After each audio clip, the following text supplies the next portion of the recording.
right, everybody, welcome to the Growth Mastermind Group Zoom call hosted by myself, Tony, and Peter. Today we have Mr. Juan Chavez with us of JMC.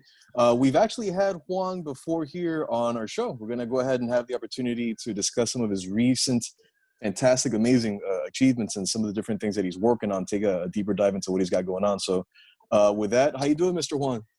Good, man. Thank you, Pete. Thank you, Tony. I'm doing very, very well.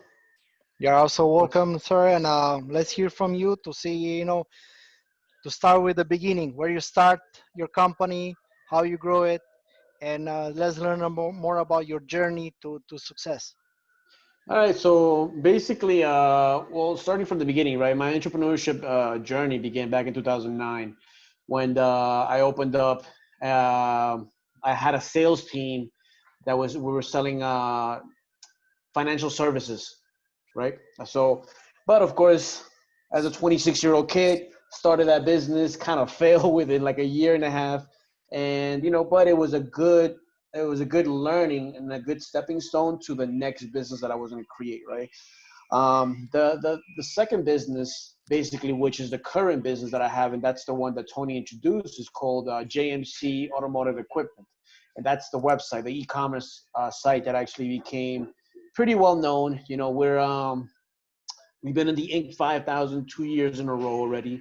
Should be an Inc. 5000 company again this year. So, and then I'm very, and the proudest achievement when it comes to that is that it's a family-owned business. I kind of took it, like my father started it, about 20 years ago, in one aspect of it, and I kind of just launched it across the United States through an e-commerce site, right? So a little background story on that was that basically my father used to sell automotive equipment door to door in New York. Very successful individual. He did it for a long time. And of course, kind of took interest. I took interest in that a little bit more, and also I wanted to help him out. I'm like I like helping a lot of people out, especially obviously family, right? So I told him one day, hey, Dad, why don't you create a website where instead of you visiting just 10 clients a day, because that's all you could do right now, clients can come to you, and that this is, multiple clients, not just 10 people a day, and just buy it from your website, right? So this is back in 2010, I think, 2010, 2011.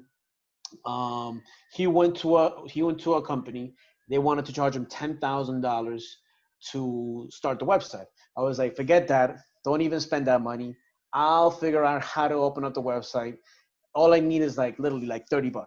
Of course, at that point I was broke. So I was like, hey, I need to borrow that money so I can start that, because I didn't have any money. So I bought the domain for $10. I bought the hosting for the $10. And a good friend of mine that actually knew a little bit more about e-commerce than I did, he actually put the website together for me, So that was actually good on his part.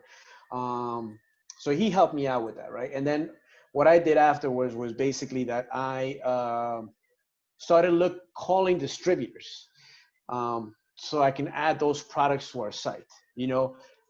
Even though my father was very well known in New York, nobody else knew what JMC was. They just knew my father's name is also Juan Chavez, so they just knew Juan Chavez in New York. So when I would call these distributors and I was like, hey, this is JMC Equipment. Yeah, I never heard of you.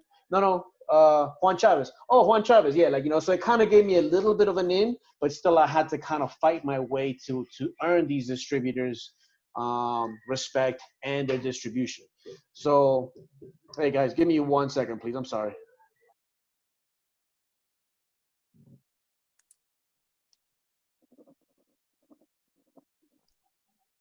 So like I was saying, a lot of people didn't know who JMC was, but they didn't know of who Juan Chavez was. So I still had to fight my way through and kind of earn the respect of these distributors or these manufacturers, so I could put them on the product. And finally, little by little, one by one, started giving me the distribution from their products. And within 3 months, we had our first sale, which was a $4,000 sale for a 12,000 pound 4-post. If I still remember the product and everything like that, So that we got very, very excited about that, and then of course, once that happened, I started paying more and more attention to the e-commerce site, learning more about digital marketing, learning more about e-commerce, and basically the website took off from there. I mean, it's been a up and down journey for the past 10 years. A lot of learning, a lot of failures, a lot of successes. And I'm proud to say that a couple of days ago we reached like an all-time high in sales, which was $72,000 in sales, and that was I think like 2 or 3 days ago. So Amazing. so we came from Wonderful. literally like me not knowing anything about digital marketing and or e-commerce for that matter, or for the products that I was selling at the time, to being an Inc. 5000 company and achieving in one day $72,000 in sales, which is Wow. really, really cool. Can you step a little bit back and tell us, and the audience more to learn about what was the biggest challenge that you had, and what is the biggest, I would say, like learning curve that you had in this journey? Like what they were the obstacles, what things you learned, how, like if somebody wants to start the e-commerce, what they should know about this, what they should expect from this e-commerce business. Well, I mean, if they want to start an e-commerce business, right, you have to decide what you want to sell, right? Because I mean, I looked at different classes in the internet, right, and a lot of these classes are like, hey, just grab any product and sell it, which of course is it's not a bad idea to go, but I didn't take that route. What I decided to do was kind of like follow my father's footsteps and sell something that I'm into also. I'm very into the automotive industry. I like cars. I'm into like all these hot rods. I'm into like, making cars faster. So like that kind of went along with what I was doing.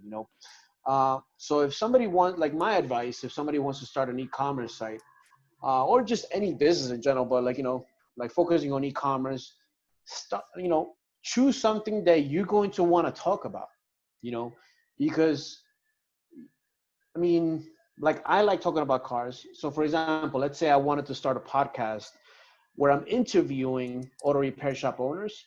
I'll be into that. That's something that I would want to do, and if I want to start maybe like another podcast or about talking about cars, I can do that, and I can attract my clients or my audience who will eventually go to my site, will get to know who I am, will get to know my company, and then buy my products, right? But if you're starting, I mean, you can also have success just creating a website selling random products. But I think it's better to start with something that you like and then just branch off from there. Like now I'm lucky enough that I have a site, a pretty well-known site in the automotive industry, and I can start branching off to different products that are related to the automotive equipment. So now I have this tool that can help me achieve sell anything else I want because I already have it. It's already an engine, or it's already a working machine that's working for me, right? So I can potentially expand to other industries. Like for example, right now, one of the manufacturers that we're working with, right? It's a metal fabrication. They sell metal fabrication equipment, but they also do woodworking equipment. So now I can sell the woodworking equipment on my site. So now I'm expanding to different industries, right? Which I think is a good thing to do. Once you have a good audience, sell it to expand to other industries as well. Especially now, you have to diversify a lot of what you're doing now, because right now you have to do everything. With everything going on, like I tell all my clients, and I tell my, like, even any business owner, hey, diversify as much as you can. Diversify the distribution channels that you're selling your products on or your services on. Diversify, diversify, diversify. As far as the biggest challenge, I mean, there's been so many, but I think it's just trying to juggle everything at the same time. And I think any entrepreneur, any business owner that's starting by himself can attest to that, because you're doing the accounting, you're doing the sales, you're doing the marketing, you're doing the customer service, you're doing pretty much everything everything that has to do with the business, especially if you're starting with no money. Which, if you're lucky enough to start out with some funding, that's awesome. That's amazing. More power to you. But if you're starting with no money, you literally have to learn how to do everything and enjoy how to do everything. Because otherwise you're gonna quit. If you don't enjoy what you're doing, or if you don't have like a goal set in mind, then the little stuff that you don't like is gonna bother you so much. You're like, you know what, forget this. This is not worth it. And I've seen it a lot where people obviously want to start businesses and they want to become successful, which is of course awesome, but they don't like doing sales, and they don't have that mindset of like, hey, I'm going to learn how to do sales. To be honest with you, I didn't think I had that mindset either, but I wanted my business to grow so much because it's my family owned business and it's the products that I like selling, that I was like, forget it, I'll learn how to do sales. And you know one day I woke up and I was like, wow, I'm actually a pretty good salesperson without even realizing it. And it kind of is just the process of what you go through, I guess, as an entrepreneur and then as a business owner, that you have to learn every aspect, or you don't have to become an expert at it, but you have to learn every aspect of the business.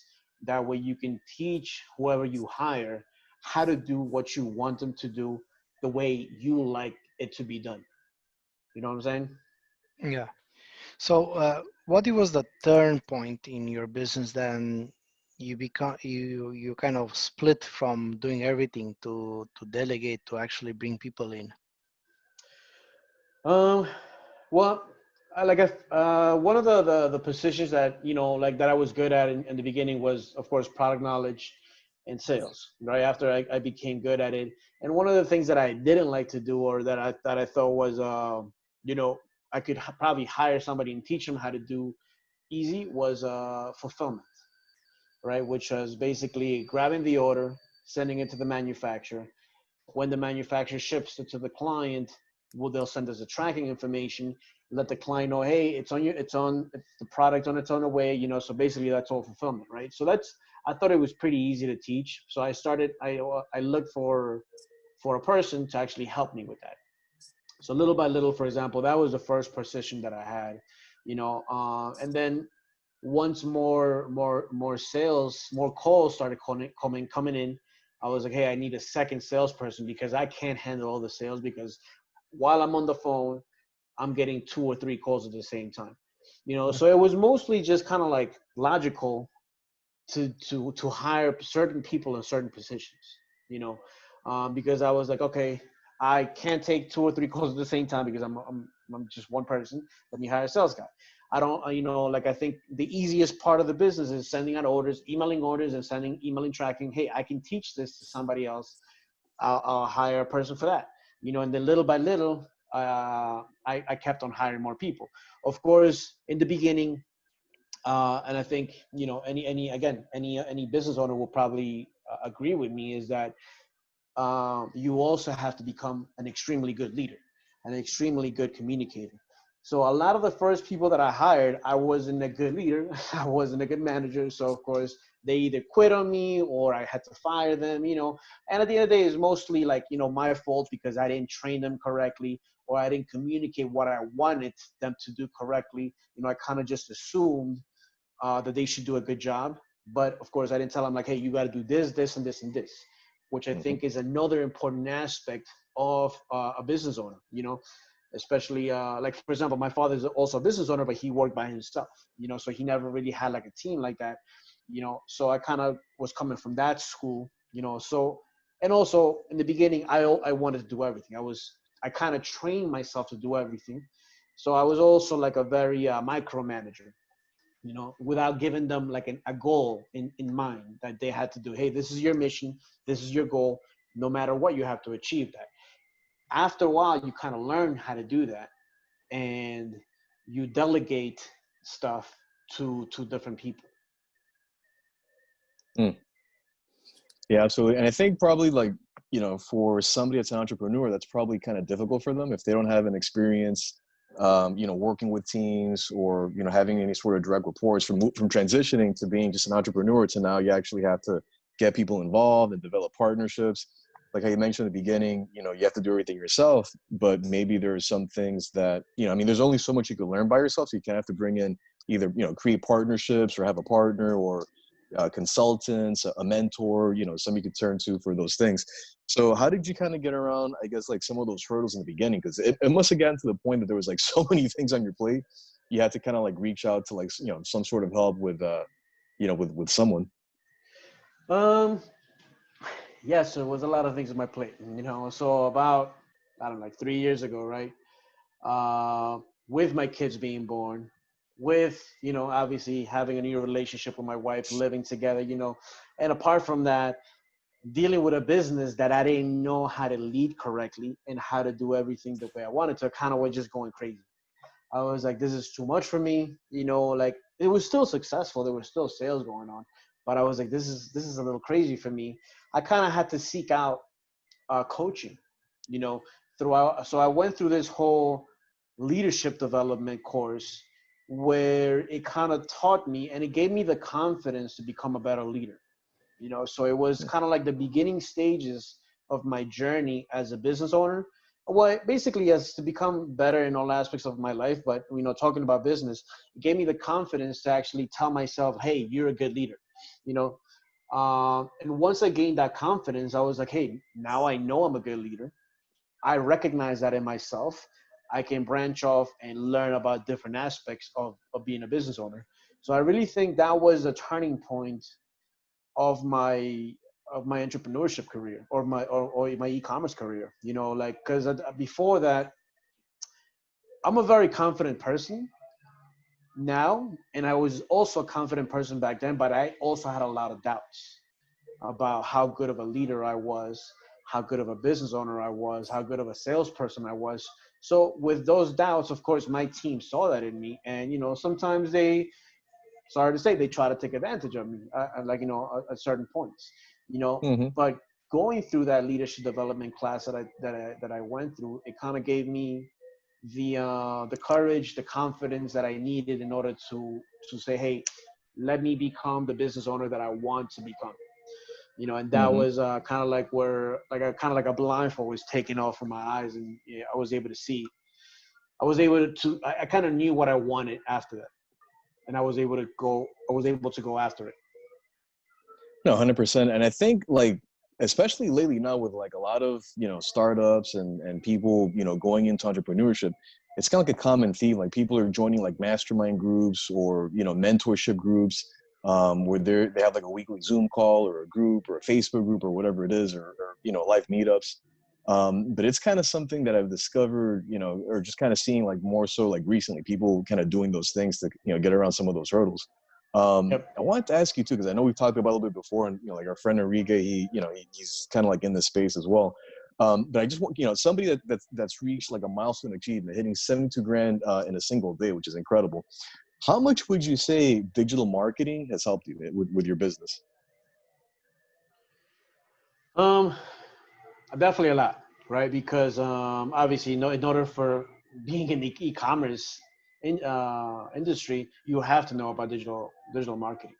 So, like, I think the two biggest ways that I drive traffic to my site is through Google paid advertising, so Google Shopping, and SEO, right?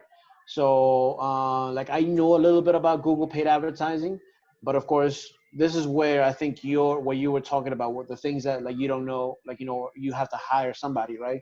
So luckily, my best friend actually is an expert Google paid advertising. So I hired him about 4 years ago. At first I was kind of against hiring people, hiring, excuse me, my friends of mine. But I actually ended up hiring another company before him, and like 4 or 5 years ago, actually a little bit more than that. And they kind of screwed me. So I fired them. I spoke to him about it. And he was like, dude, I do this for a living. And I was like, yeah, like, but you're my best friend. So I don't, it's like, yeah, give me a shot. Let me show you that I can do it. So I gave him a shot. And of course, it started out a little slow, especially for him to learn about the products and everything like that. But once he learned how to, like, about the products and how everything went through, like he did awesome, and he started learning more about paid advertising himself. So little by little, sales kept going up. And then, like, um, the rest is history when it comes to paid advertising. But like in any e-commerce site, if you're not an expert paid advertiser, hire somebody that is, because that's the easiest way to drive traffic to your site. Paid advertising in Google Shopping, after that, for example, you can do different things like Facebook marketing, and stuff like that, and even SEO. But SEO, depending on the industry that you're in, will take a very long time for you to get to the first page, right? Of course, depending on the keyword as well. But yeah, like definitely first things first, like first things that you got to do is hire a good, either learn how to do it yourself or hire a good paid advertising guy, Juan, or can you go a Facebook little bit deeper on advertising. this? Could you go a little bit Yep. deeper on this and tell like about how much, I would say, like from your income, from your earnings is gonna go to back to advertising, back to SEO, back to Google, um, So, and back basically to everything that's called traffic. so I mean, like right now, like I guess to be open about everything, we average about 400,000 to about $500,000 in sales a month, and I'm investing anywhere from 15 to $20,000 a month just on Google paid ads. Not to mention SEO. So like an SEO, for example, I hired a company to do all my SEO, and then I'm paying them about $3,000 a month. So all in all, like, and there's different companies. Like for example, I also do Facebook advertising, remarketing. So all in all, I'm spending about $30,000 a month on marketing for my site. So 30,000 from 400, basically. Yeah. So a little bit less than 10% Yeah, is like going into my seven, marketing. 7%, about Yep. six, Yep. seven. But of course, What- like I think like your marketing should depend on what your margins are, right? So because if your margins are 50%, you have a 50% profit margin, then hell, go all in. You should spend 20 to 30% marketing on your Mhm. marketing, right? Because you're making that much money off your margin. But of course, if you have limited amount of margins, then you have to spend a little less. Like my margins for the automotive world, they're not that big. So of course, I spend a little bit less on from the margins that I'm making. So again, like talking about on the e-commerce site, your marketing, you have to look at the numbers and really focus on how much your margins are and how much you can spend, right? That way, because you have to cover costs, and that's something that I think most new entrepreneurs don't look at. Like you have to know the numbers, even though the numbers are not sexy. You have to know your numbers very well. Like you have to know, hey, this product gives me 20% profit margins. Therefore, I'm going to know I'm not going to spend no more than maybe 7 to 10%, because you still have to pay a guy that sells. You have to pay your website. You have to pay this and this and this. So like all that's going to add up. So like if you're thinking you're going to spend 15% for your profit margins, and I'm sorry, 15% for marketing, and you're only making 20, then you're going to lose money, because all those other numbers are going to add up, including the salary for the person that's running the website. So you have to So, be very, very careful with just in big terms for the audience and the people that are watching this, to understand, if you're gonna take like let's say a product X, can you give us a breakdown about where the money goes, so for people to understand the cost that it's involved for each product? So if they're gonna, let's say somebody wants to get in this e-commerce, what they should expect as general terms? that. I mean, I guess it depends on how many people you got working for you also, but like I think you have to know the cost of acquisition of each product, right? What is the cost of acquisition? Cost of acquisition is how much does it cost me to sell this product, right? So let's say you got a product that costs $100, right? Or you sell it for $100 and it's costing you 80. So, you're making $20 off that product, right? Now you have to know how much you have to spend in marketing to sell that product. So let's say you spend $5. So let's say you're spending 5% of what the product costs in order to sell it. So now you only have $15 left. So what is the $15 going to pay for, right? Is it going to pay for the website? Is it going to pay for my salary? Now, if I have, like, for example, another sales guy, hey, I have to pay for his salary too, customer service rep, you have to pay for his salary, you know. Then you have to kind of, let's say you even have a chargeback insurance. With chargeback insurance, I think it's incredibly important when you have an e-commerce site, right? Because let's say there's fraud, somebody buys it in as a fraudulent order, then you're losing all that money. So you kind of have to take that into account. Then you have to take the 2 or 3% interest rate that the merchant account charges you. So all that gets into play, right? So I think, let's say you're starting out by yourself, you know, and you don't have any overhead costs, and you're starting out from your mom and pop's apartment or house, then you have no office costs to incur. You only have to think about cost of acquisition. How much is it costing you to sell that product, which is extremely important. That's something you have to figure out, right? So let's say and the way you figure that out is, let's say you're spending $1,000 on marketing and you sell $20,000 worth of product, right? So that cost of acquisition will be easy to make, right, at the end of the month. You can't figure out the cost of acquisition by just selling one product, and you know it's extremely hard. But you have to figure out, okay, at the end of the month, I sold $20,000, I spent $1,000, so that's 5%. Your cost of acquisition is 5%, and then you have to add up everything else, right? How much am I going to pay myself? How much am I going to pay the website, the hosting, the domain, the chargeback insurance, merchant account fees, all that type of stuff. And you have to figure that out. And that, I think, is the most important, the basic cost starting out a website. Then it kind of gets complicated once you have an office, once you have more employees, so on and so on and so on. That's very interesting. And I had a question too, because I like, you know, I'm not like a really techie guy, but I like different like platforms and systems and ways of collecting different information and data points and stuff like that. So to determine your like KPIs and metrics, do you just kind of like download Excel reports and kind of have like an Excel spreadsheet with like formulas built in, or is there like a certain like software that you use to collect this stuff? So I used to use a company called Bench.co, which is a bookkeeping company.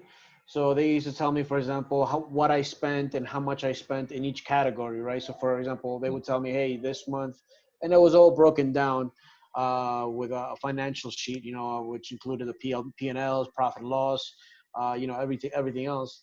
So, and every month they would like, you know, like a couple of days after the end of the month, they would just send me the sheet saying, look, all right, this month you spent, let's say $10,000 in marketing, $10,000 in employees, so on and so on and so on, you know, and it kind of would break it down. That way I would, you know, I would see that sheet and I would say, okay, this month we spent a lot of money on marketing. We got to cut that down. This month we spent a lot of money eating out. I got to cut that down, you know, I mean, and then it just becomes, you have to be very careful to look at the numbers, you know, and especially being like a single, like, or a sole owner of a business. Sometimes you're just like, hey, I'm gonna just go crazy. I'm gonna have like a $500 meal, you know, and pay with the business, with the credit card company, or with the company credit card, excuse me. So, you know, that gets into the expenses as well. Of course, I wouldn't suggest to go crazy with that in the beginning, but you know, hey, have you should from time to time. But to answer your question, yeah, like I use bench.co, which will break down all my expenses, and I would see it. So that way at the end of the month, I'm taking a look at all my numbers, where I spent most of my money, and how I can, like what I can do in order to cut some of those expenses that I don't need. Like some expenses you cannot cut, but some expenses you can. So you have to figure out and have a keen eye and look at the numbers to see what you can and cannot cut. Absolutely. And, you know, so one thing I'm sure a lot of people that are going to listen to this probably, you know, are wondering is, so you hit a milestone, right? The $72,000 in, it was in a single day, you said, right? Yeah, one day. In one day, 72 grand, which, I mean, that's incredible. I mean, some people don't even hit that, you know, starting off, like, you know, even in a year. So that's impressive. So, and you did this during a global pandemic, right? So I think that's pretty impressive. I think some people are wondering, like, how did he do this with like all this crisis and COVID? So how did you get around this? I mean, did it not affect your business or? So in the beginning of the pandemic, like around April or March, March or April, it kind of did, right? Like we saw definitely like sales go down a little bit, like a lot. Like I think the first couple of weeks of March, like we saw like not too many calls come in, right? So I was getting a little worried, and I started feeling like a little bit of I started feeling a little scared, a little nervous. So that's when I spoke to our boy Enrique, and I was like, hey, this is going on, and he gave me some advice that I'm pretty much always gonna remember, because it's the advice that I that I that I that I kept on doing, right? He says, don't retreat. There's a lot of companies that are gonna retreat in their marketing, so don't do it. Like, or if you're gonna cut some costs, figure out ways to expand in other areas of your marketing. That way you can continue. That way you don't lose money. Because but if you feel like you have to retreat, do it. But like, don't don't kind of like don't just retreat just because you think everything's gonna go bad. you know so then I spoke to my best friend, who was the who is the paid advertising guy. And like, he was like, dude, it's only been 2 weeks. Yes, sales have gone down, but like, he also told me, he's like, don't do anything yet. If you want, I can lower ad spend, because right, like, I think we were spending about $600 a day on marketing, on just Google paid ads. So he's like, hey, I can cut it down to 500 and see what happens. So he cut it down to 500, and like, I was like, all right, I'll wait a week. Then nothing. Sales kept on, like, going down a little by little. Then I waited another week, and I was like, all right, if after this week nothing happens, I'm gonna cut it down more. So then all of a sudden, like, we just started getting calls. Like, we started getting calls, and my guys started doing sales. And of course, I kept on motivating my guys. He was like, hey guys, like, we know it, like, and this is where we're all working from home. We're already working from home at this point. Like, hey guys, we're in the middle of a pandemic. Please help me out. So I was very honest with them. I'm like, please help me out, because we don't know what's gonna happen. Like, I'm very grateful, and I was very grateful. Like, I'm very grateful that you guys are on my team, but please help me help you. Like, help me. That way we can all keep our jobs, including myself. And I think that just kind of motivated them, like, because I would not, like, Juan from like 5 to 6 years ago will probably never say that, but Juan from today, obviously this, like, obviously did. So, and I think that just kind of motivated, people. And my mindset at that point was like, hey, let me help out my clients. How can I give the most value to my clients? Helping them out, I guess, with either mindset or sales, because I know my clients, auto repair shop owners, are going through it as well. They're losing money because they had to close down shops. So let me, I did a webinar with another friend of mine who's also a marketing guy, who kind of, went through like, hey, what can you do in order to survive and thrive during this pandemic?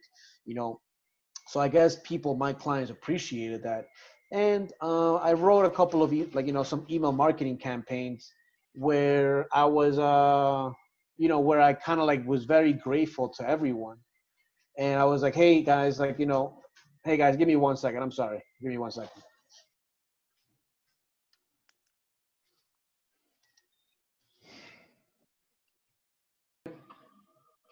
So yeah, so going back, so I wrote some email marketing, some emails to all my clients, through my email marketing software. By the way, if you have an e-commerce site, email marketing is the way to go. Are you using something another, specific? Are you using something yeah, specific that you can share with us? yeah, I use a software called Klaviyo, which works extremely well for e-commerce sites. I mean, every marketing software is good, but I personally like Klaviyo because it's tailored more to e-commerce. I used to use MailChimp, which was good too. Then, like, another an email marketing specialist that I work with told me, he's like, hey, look at Klaviyo. So I started looking at Klaviyo, and I think it's all about what kind of stuff you send out, through your email marketing, because everybody sends the same thing. Hey, these are my products, buy them, but I think What if you mix it up a little bit, I think you're gonna have better results. this Klaviyo, it's also collecting the leads, or it's Collecting emails, yeah.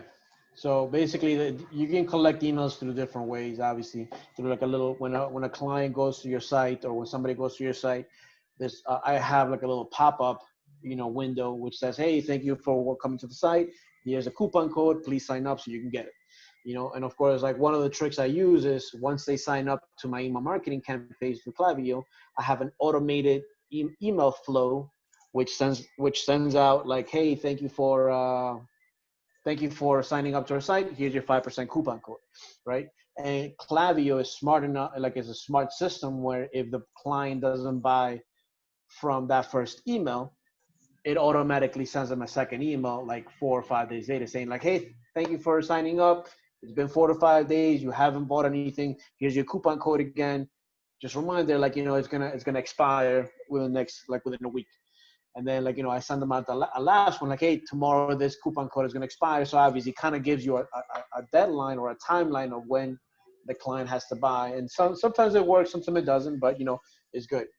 Other things, for example, for email marketing, something that's extremely useful, it's the abandoned cart flow, right? So somebody, and this happens all the time, where somebody goes to your site and they're about to buy something, just like you saw, your kid runs in and distracts you, and then you kind of like just navigate away to the site, and you kind of totally forget about buying it, right? So I have an email flow, and well, most email marketing companies have it. It's an email flow where they send out an email saying, "Hey, thank you for coming to our site. You almost bought this item, but here's a link so you can go back to the cart and buy and continue buying." So it's a couple of tricks of the trade, and just like those flows, there's a lot of different flows that even Klaviyo will show you to use. That once you log in. So going back to the question that you asked, like what about the pandemic and everything, right? Yeah, so I sent out some emails, some personal and I guess heartfelt emails telling people, "Hey, we're all going to get through it together," which was really what I felt at the time. I was like, "Hey, man, we're a community of people. You guys are part of the JMC family," which is what I call my clients. If you guys need anything, let me know, and I'm here for you. And hey, these are some of the things that you can do in order to get through it. I started doing research on how to even calm anxiety. Like, hey, this is a video that I found that that you can meditate, and like kind of just completely out of the automotive world. And I got a lot of good responses from that. Like people just saying, "Hey, thank you very much. Thank you for sending these type of emails," and even like about 2 months after I sent out the last email, like the last personal email that I sent out to everyone, I actually had to call a client, right? Which to cancel or like a product that he had bought because it's in back order, because this whole thing was going on, so they couldn't get the product, the material to make that product. So I had to call him up and say, "Hey, Mr. Klein, how you doing? This is Juan from JMC. Just to say I'm sorry, but like your product is not going to be available for the next 2 or 3 months because of everything going on." He's like, "Hey, this is Juan." "Yeah, this is Juan. Like, hey, man, I want to tell you, thank you for all those emails that you sent out in the beginning of the pandemic. They really helped me out. Even though I had never bought anything from your site, I was a part of your email list. And those emails really helped me get through the day with what you said and how you said it. So it was just like they were very genuine emails. So I think using those type of tactics and those strategies, which weren't even strategies, is something that I just kind of wanted to do. Like I said, giving value to the client, really being sincere and honest, and not just trying to make money. Like, hey, I want to do this for my clients because they've been with me for a long time. I guess put me apart, you know, from everybody else. That everybody else is kind of just trying to make a dollar, you know. And I think that's how I was able to, like, and obviously doing different things. I think that's how I was able to reach those milestones that I'm achieving now, through a pandemic. Yeah, it's awesome. It's funny because I did a whole webinar, and basically the speaker touched on like every single point that you just mentioned right now of how to survive and actually thrive during the pandemic. And it's like check, everything that he had mentioned, pretty much you mentioned. The only one thing I didn't hear though, did you offer any kind of like special product offerings, any sort of bundles? discounts, anything on that end? Or for example, like they had given an example of, if you buy, X amount of product, commit to it for a year, then even though you're paying more, he gives you like a really big discount, like a 40% off, 30% off, just to kind of keep that money coming in.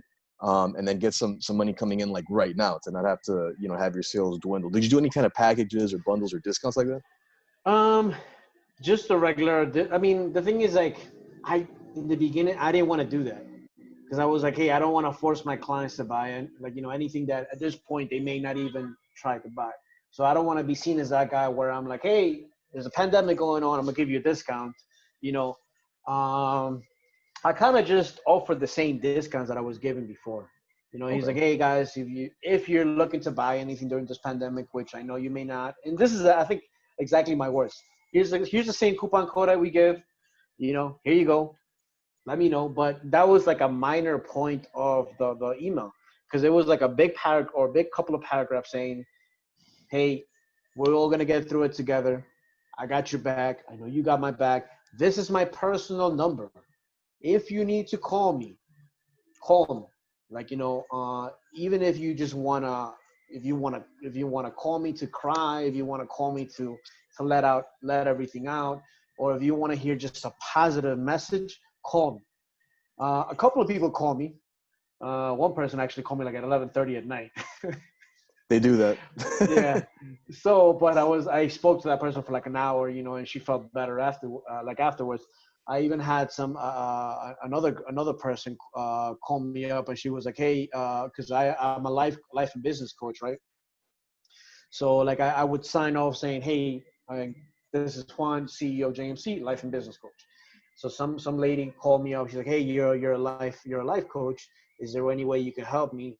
I have problems with my brother. He wants to commit suicide. And I was like, oh, it's a little outside of my scope, but I can get you somebody that can help you out because I don't want to say or do anything that I just became a life coach. So I don't, I don't think I'm that experienced where I can do that, but I can get somebody that's a lot more experienced than I am to help you out. Well, I So think that the fact that you've been there for her, I think help her. Or even if you didn't get to the point of helping her brother, the fact that you've been there, I think help a lot. So yep, yep, sometimes being there for true. our customers, it makes a difference. I was trying to tell you that I was a few days ago. I was to this event called Fix OPS Roundtable, which is a interesting group that it's owned by Ings. Yeah, Ted Ings. It's on Facebook, and they have like it's all about automotive industry, about uh,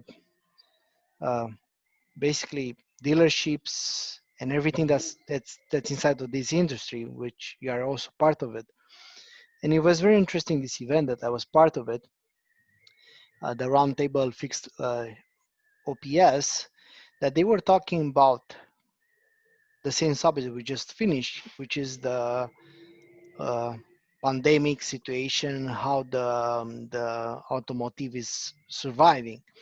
And one of the subjects that they opened, and by the way, they did a very great job about bringing up people together and talking about all the tips and tricks about how to help the industry to survive in these things. What I had in my mind maybe is like to create an app that is going to work for every single service, every single automotive shop, that instead for them to order online to have everything on their fingertip and just place the order or ask the question right there. So to kind of Gotcha. create an interaction with them, so to be more closer to them, because at the Maybe. end of the day, the advice that they actually give in that roundtable, is not the app that it's necessary. The target is that um, I would say the facilitation of connection with your customer. Hmm. If the customer is more connected, like like, hey, here you go, like right away, and you can create like a chat or something with all the customers, to everybody to help each other like a group. Okay. um, Maybe they feel more, I would say, connected with you, because at the end of the day, like as more you connect with them, as more they're gonna be, I would say, inclined to buy from you more. Yeah. Yeah. I mean, I guess it's something that I have to do a little bit more research on because Hmm. I don't know too much about it. Okay. And I guess I have to come up with an idea on how to do it a little better and how I can tailor to my audience as well, you know, because obviously designing an app does Yeah. take a little bit of thought and also money. Well, it was just a Yeah. thought about the same subject that we talk, and I'm like, okay, I thought that that's a good idea that they had in their mind, and I was wondering, where you Yep. at.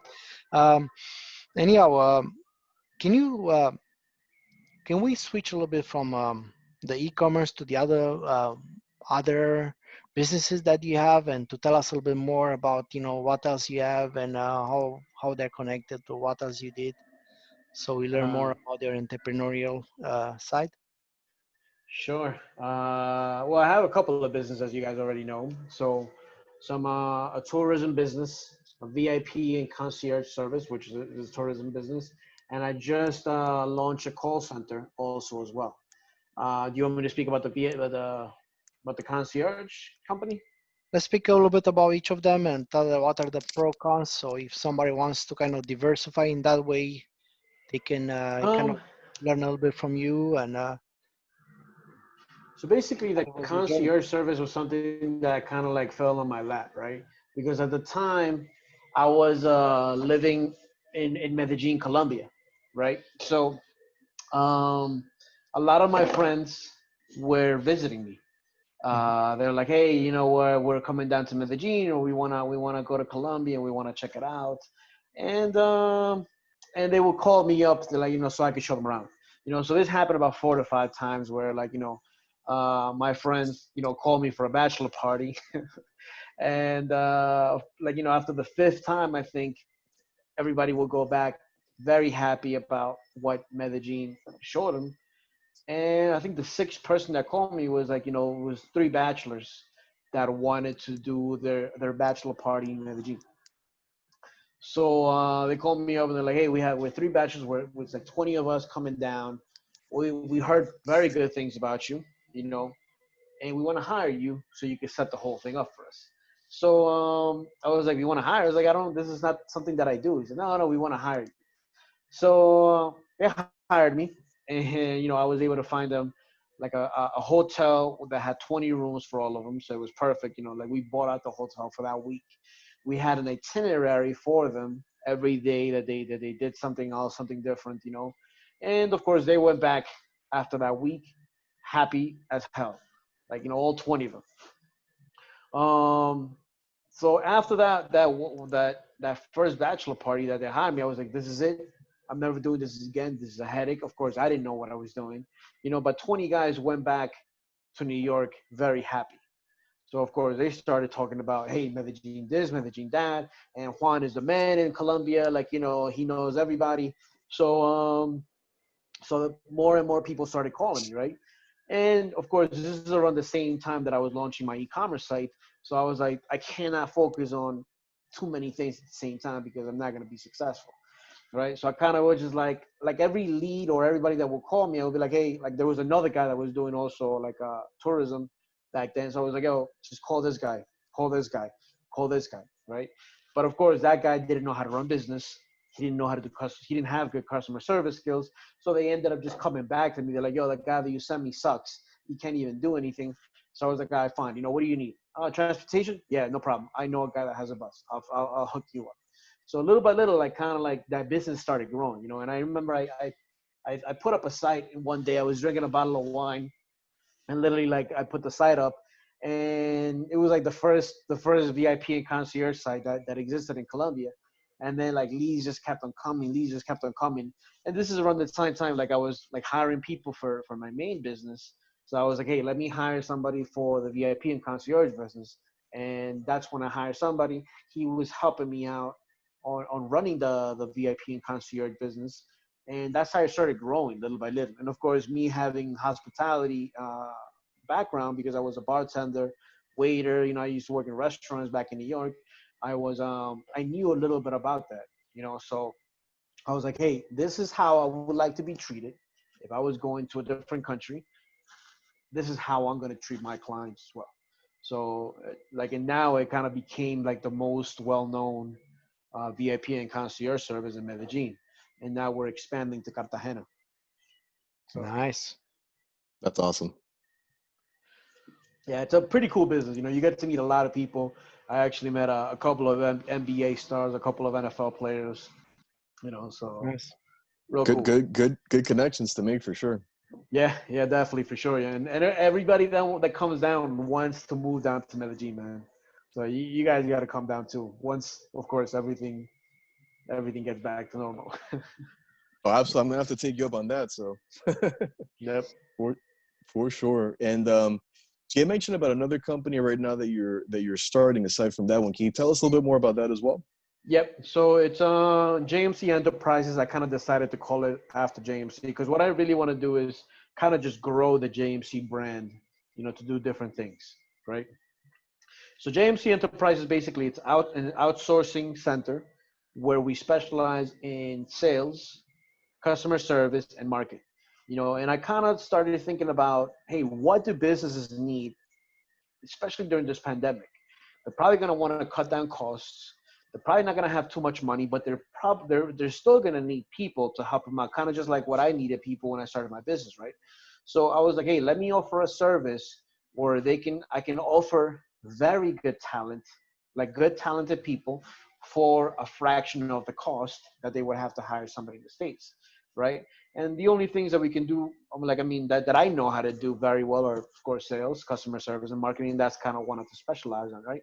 So right now, I'm launching the business, which basically can help any business out in the United States, and I can offer very, very good talent at a fraction of the cost, doing exactly what I just said: sales, service, and customer service and marketing.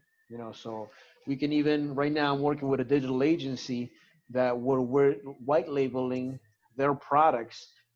For example, if they need to do a website for a client of theirs, we'll do it, and we can offer them as a white label product for the digital agency. Let me ask you about the agents that you have hired. Are they Spanish speaker, English speaker? So they're all English speaking and Spanish speaking agents. Very well trained. I'm very big into training, right? So I actually bought them the card on you. So right now, a lot of them, if not all, are doing the sales training, the customer service training, and of course, my marketing team is also doing the marketing training with digital marketer, excuse me, .com. Nice. So basically, you have like I would say like training different parts of the sales, customer service, and if somebody needs, let's say all of them, they can give them all of them, or if they want only like a certain sales or certain thing with customer service, they can choose and you can work with them. Are you Yeah, offering right exactly. now?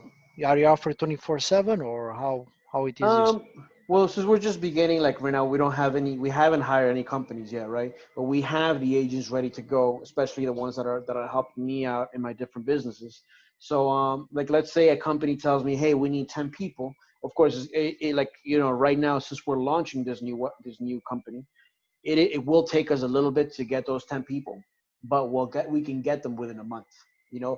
And if they tell me, hey, I'm looking for one person, then I can literally have that person in by tomorrow, because I have a team of people that are already doing helping me out, so I can literally pull one guy of one team and put him in the team that you need. Wonderful. That sounds very interesting. And I just, like the audience and people to know, like if they actually want to hire or to reach out to you, how they can reach out to you, how they can connect with you, what what is gonna be the best ways. So there's different ways, of course. My e-commerce site is jmcautomotiveequipment.com. My two VIP and concierge companies are Medellin VIP.net and Cartagena VIP.net. And my outsourcing agency is JMC Enterprises.co. So that's how you guys can find me. And if you guys want to follow me on Instagram too, my personal Instagram is jchavez1898. Great. That's amazing, Mr. Tony. Nice. Okay. Well, yeah, man, that's a lot of great information. Thank you for sharing these, gold nuggets with us, and kind of telling us about things you're working on, your past, your journey, your success. I think it's, for a lot of people, just very motivating to hear from people that have been able to accomplish the things that you have.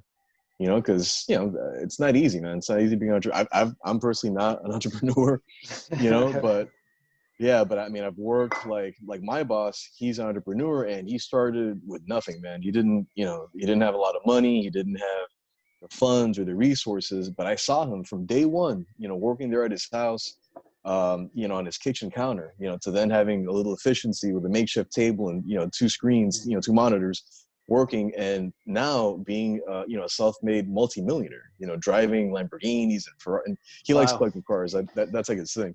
So but it's just incredible to see that, and that's kind of like what I always tell people, like you can accomplish these things. You if you chase your dreams, you follow your dreams, you work hard, and you could find something that you're passionate about enough that you'll work the 12-hour days, the 7-hour weeks, and just kind of like step outside of your comfort zone, and just do what it takes, to reach that. You can. I think a lot of people, I was talking to with Enrique the other day about on the podcast, is they have these limiting beliefs that stop them, that prevent them, and then they take like Yeah. the safe route. Like they go to school to get the bachelor's, and maybe it doesn't really do much for them, but then somebody like you who has the opportunity of taking over your dad's business, the family business, and just like, man, just like pushing it to the next level and 10xing it, and look at what you're doing now. Yeah, man. Like, I mean, I think one of the quotes that I really, really like is, if your dreams don't scare you, they're not big enough. So, so obviously you got to dream big, man. Like you just said, like, and even if you don't achieve what you're dreaming about, what you're going after, you're still doing what you want to do. You're still pursuing your dream. So unless you decide to quit, then you're gonna continue going after your dream, and eventually you'll reach it, man. Like, I mean, who knew that I would become what I became today? I didn't know that I was gonna do this. All I knew is, hey, let me help out my father, let me expand the family business, and let me enjoy the ride, pretty Mhm. much, right? So that's what I What did, makes and yep, yeah. and I kept on pushing. But What makes you move? What is the thing that makes you move? Makes you like push um, harder? What's your motivation? Your drive? I think what I found out about myself is that I just like to create. Oh, can you guys hear me? Yeah, I Now like. we I can. think I just like to create Mhm. new things. So I'm never satisfied, and I get bored pretty easily, I Mhm. think. So I always want to continue doing things, continue getting better, continue growing different companies, starting different companies. So that's why I think I started so many companies, like, and to say the least, like, and not to brag, but they're pretty successful in their own industries, right? Um, and I think, like, I guess I just don't want to have any regrets when in my deathbed. So I want to do everything I can right now that I have the energy, I have the capability to do it. Mhm. That way, when I'm old and, like, I'm like, he's like, yo, I did everything I wanted to do. Even if I failed at what I was doing, I did it. And I always like a challenge. For example, hey, I want to do a triathlon. I mean, I was training very, very hard to do a triathlon, for a triathlon that I wanted to do at the end of this year, but of course the pandemic kind of stopped that. But like, that's the type of person I am. Like, I see a challenge and I go after it because I guess that's just what I want to do. Even if you're And gonna fail. even if I'm gonna fail, like, it doesn't matter because it's just what I love to do. Like, and I mean, like, for example, to get into the triathlon a little bit, when I was I don't know, when I was, like, I don't know, a very young kid, let's say 5 years old, I remember watching some type of commercial or show about Ironman, and about the Ironman. And, like, to this day, like, I was like, hey, and I remember saying as a kid, I was like, hey, I want to do that when I get older. Mhm. One day I'm gonna do that. So as a 37-year-old man, I was like, hey, if I don't start like, training to do this now, I'm gonna get old and I'm never gonna do it. So might as well just start doing it right now. So like I said, I don't want to have any regrets. And even if it's hard as hell, because running a triathlon, even if it's such a small one, it's hard, right? So I'll do it. And I may suffer through while I'm going through it, but the sense of achievement that I'm gonna feel at the end when I win is gonna be awesome. And that's, I guess, those are the moments that I look for, and that's what drives me, and that's it, man. That's awesome. Yeah, I could definitely relate to, the pushing yourself, like, for a triathlon. For me, it's like when I really have to, I guess, go through something kind of similar. It's when I, like a couple times a year, I like to do jujitsu competitions. So I know what you Mhm. mean, man. The sacrifice, the grinding, the preparation, the things that Yeah, your man. mind and your body have to go through to get there. And I think it kind of helps you, like, with almost like your spirit, like with your mind and your soul and your body, like all across the board is just so beneficial. It's, of course it feels good when you win, right? But even if you lose, just to kind of go through that experience, go through that journey and come out on the other side okay, like no injuries, you gave it your all, you left it all on the mat. It's a pretty awesome thing. I, Yeah, I man. actually want to do a triathlon one day, actually. So hopefully one day I'll be able to do that. Dude, I mean, I've been telling a couple of my friends to do the Cartagena triathlon, half a triathlon, which is in December. Actually, no, December or November. Every year. Of course, this year's canceled, but I'm definitely gonna do it next year if it's open. I'm pretty sure it'll be open. So if I'm already inviting some friends. So if you're down, man, let's do it. I'm definitely down for it. And but yeah, to piggyback on what you were saying about jujitsu, man, that's like having a discipline, a physical discipline, definitely gives you a hardcore mindset. Like I think a lot of what like the reason I'm like I don't think I'm the most disciplined person, but I'm a pretty disciplined person, and but I'm a very like I go after my goal is through the training that I received when I was a martial artist. Because I Mm, did also do a lot of karate, Muay Thai, boxing, a little bit of jiu-jitsu, but that trained me to not to surrender, just to go through the motions and just to continue pushing and pushing and pushing. 100%. And you said it right there, discipline. It creates like discipline, and just kind of like a Yep. hardness almost. Yeah, exactly. Well, Yeah, without discipline, Peter did some what did you do, Peter, in Romania? You did some Aikido taekwondo, or taekwondo ITF. I did Okay. also. It was a weird martial arts, which was like a kind of a mixture between Jet Kwando Jeet Kune Do. and Kung Fu. The guy was trying to kind of combine them, but one of the funniest things was like we had to be like without shoes on the snow, Oh and that man. was kind of I hardcore. would die. I'm warm blooded, man. My I can't focus take the cold. was not focusing on the heat. It was more focusing on how to keep my legs, my feet warm. Warm. Yeah, of course.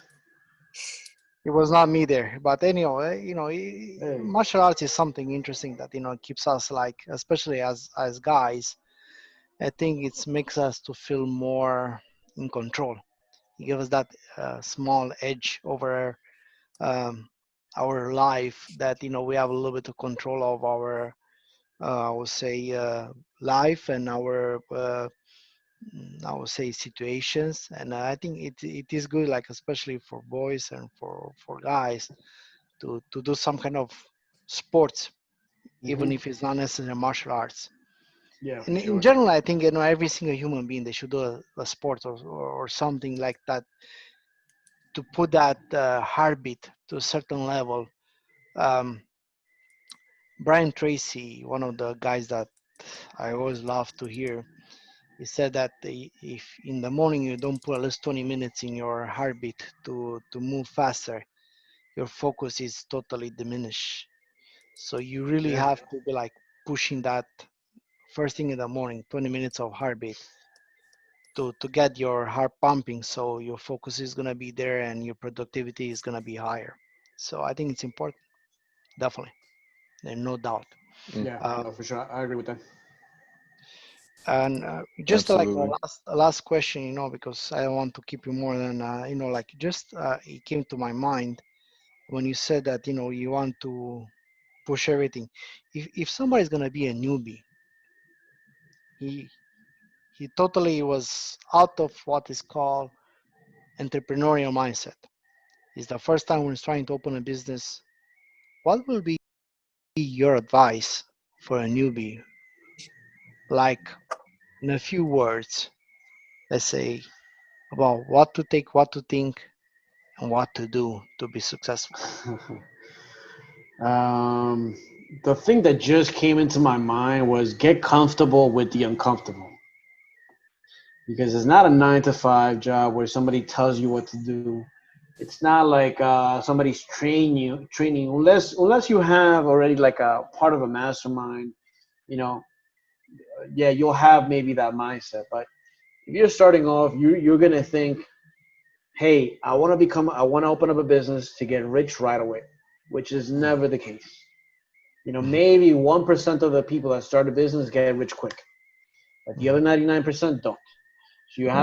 you have to enjoy the journey of failures, of Hmm. successes, of fuck ups, of mistakes, of wins. But at the end of the day, once you get comfortable with that, you can begin to start, not even to succeed, but to start becoming like a good business owner and a good entrepreneur. And you have to get comfortable learning different aspects of uh, of business, which are, I think, the most important are definitely sales, marketing, leadership, and accounting, bookkeeping. Because if you don't know those four things, or you don't want to become good at those things, you're gonna be in for a treat. Because those are four things that you have to know and you have to understand. At least understand it. You don't have to become the greatest salesperson, but at least understand sales, because you have to sell yourself and you have to sell your company on or whatever it is that you want to do, you know, and market. If you don't market yourself, then how are you going to bring people to your company and to your products and services? And bookkeeping, if you don't know your numbers, if you don't know your profit margin, and how much what your expenses are, then you're gonna lose money. You may lose money. You make money, but if you don't know it, you're spending more than you're making, then you're gonna lose money. And once you start hiring people, you're gonna find out that you need to be a good leader to them, because otherwise they're gonna quit on you. It happened to me. Or you're gonna have to fire them because you just had it with them. Because first of all, if you hire somebody and you don't tell them your mission, or their mission, excuse me, then they're not going to do a good job, because they don't know what they're not going to know what you want them to do. So Nice. to sum it up, get comfortable with the uncomfortable. Yep. Amazing advice, sir. Thank you very much. Mr. Tony, would you like to wrap it up? Good Or, stuff, man. So yeah, that's absolutely. So once again, Juan, we appreciate you. Thank you for being on our call once more. Again, very, No, very thank you valuable guys stuff. for having me. Thank you guys. I really thank you appreciate the very fact that much. you guys Thank you are very telling me to much come for in. all the goodies, all the cool, this amazing information and amazing, I will say, knowledge, because at the end it's a knowledge and now tips and everything that it was good. You've been through. That was just amazing. Thank you Thank very you, man. much. Thank And you. give me just 1 second. I'm going to put